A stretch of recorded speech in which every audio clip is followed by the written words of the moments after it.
ಎಷ್ಟು ಬರುತ್ತೆ 5 into 5.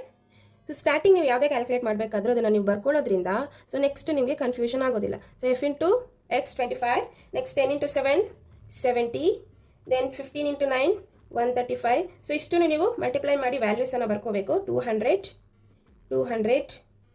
180, 175 and 80.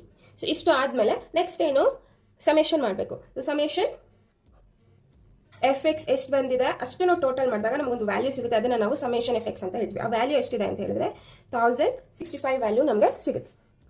So ಇದಾದಮೇಲೆ ನೆಕ್ಸ್ಟು ಈಸಿ ಸ್ಟೆಪ್ಸ್ ವ್ಯಾಲ್ಯೂಸನ್ನು ಅಪ್ಲೈ ಮಾಡೋದು. ಸೊ ಸಮೇಷನ್ ಎಫ್ ಎಕ್ಸ್ ಎಷ್ಟಿದೆ 1065 ಡಿವೈಡೆಡ್ ಬೈ ಸಮೇಷನ್ ಎಫ್ ಎಷ್ಟಿದೆ 52. ಸೊ ಇದನ್ನು ನಾವು ಡಿವೈಡೆಡ್ ಬೈ ಮಾಡಿ ಬರೆಯೋದ್ರಿಂದ ನಮಗೆ ವ್ಯಾಲ್ಯೂ ನಮಗೆ ಸಿಗುತ್ತೆ. ಎಷ್ಟು ಅಂತ ಹೇಳಿದ್ರೆ 20.48.